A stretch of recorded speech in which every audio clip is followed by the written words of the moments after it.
Raikkonen aurait plus de titres s'il s'était appliqué comme Hamilton. Kimi était loin d'être le pilote le plus complet en F1.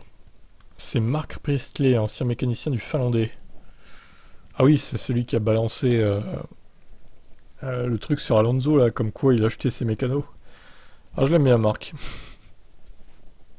Dans un bon jour, Kimi était le plus rapide sur un tour, a déclaré Priestley. Mais Kimi était loin d'être le pilote le plus complet de la F1. Il a remporté un championnat du monde, on ne pourra jamais lui retirer, mais c'est tout. Et je crois fermement que s'il s'était appliqué comme Hamilton, il en aurait remporté bien plus. Mais il n'en avait pas le désir. Bon, c'est un peu dur, hein. Bon, en 2005, il se battait pour le titre, mais sa voiture cassait tout le temps. En 2003, bon... 2003, il a fait une petite erreur, oui, mais bon, il est débuté aussi, hein. Il n'y avait pas beaucoup de saisons dans les pattes face à Schumacher. Il avait tant de talent, mais Lewis, encore aujourd'hui, continue de rechercher le moindre gain et avantage qu'il peut obtenir. Je pense qu'il en va de même pour Alonso. Ces deux pilotes ont un parcours très différent. Je pense que Fernando, comme Lewis, essaie de tout englober pour être le meilleur pilote de F1 possible, et pas seulement derrière le volant. Kimi adorait se retrouver derrière le volant, mais il détestait tous les autres aspects de la Formule 1. Il ne pouvait pas les supporter, il voulait juste piloter. Ouais, je sais pas si on peut se fier à ce qu'il dit là quand même. Parce que quand tu regardes quelle autre opportunité que 2003, 2005 et 2007, en fait, il avait Raikkonen. Sachant que 2004, la McLaren était ratée, 2006, elle a été ratée aussi. 2007, bon, la Ferrari marchait très bien. 2008 c'est un peu effondré au bout d'un moment au Canada, je crois, 2008, ouais. Il était en lutte pour le titre contre Hamilton et Massa, mais il s'est effondré au bout d'un moment, malheureusement. Donc c'est Massa qui a pris le relais du coup.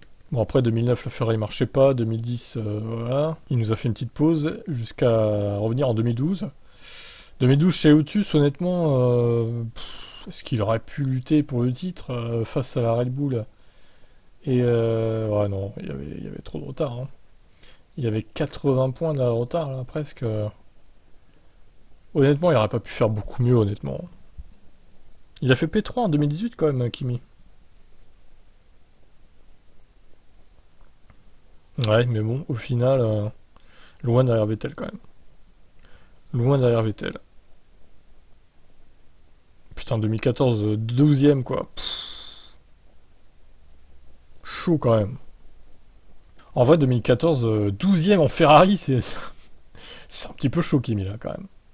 Mais il s'est fait juste atomiser par Alonso, c'est terrible, hein. Il a mis 3 fois plus de points Alonso quoi. Oh. Je crois que 2014 ça lui a fait mal à la saison, hein. Oh là là. Heureusement qu'il a réagi derrière, mais bon, c'était dur, hein. 12ème quoi. Quel échec. C'est l'une de ses pires saisons, hein. 2014, vu la voiture qu'il avait, clairement. Alors certes, en 2014, la Ferrari jouait pas la gagne non plus. On va pas dire ça, mais ça faisait mieux que 12ème quand même, les gars.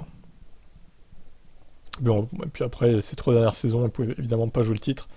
Sur l'Alfa Romeo, ça va être compliqué.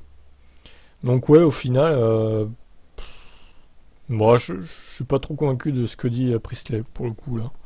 Non, je ne suis pas d'accord avec lui. Je pense qu'il a fait tout ce qu'il a pu quand même. On peut peut-être lui accorder 2008 où il s'est démotivé, Kimi, effectivement, malgré qu'il avait une voiture pour la gagne, mais bon. Le reste, je crois qu'il a fait tout ce qu'il fallait, quoi. Qu'est-ce que vous en pensez, vous? Ciao.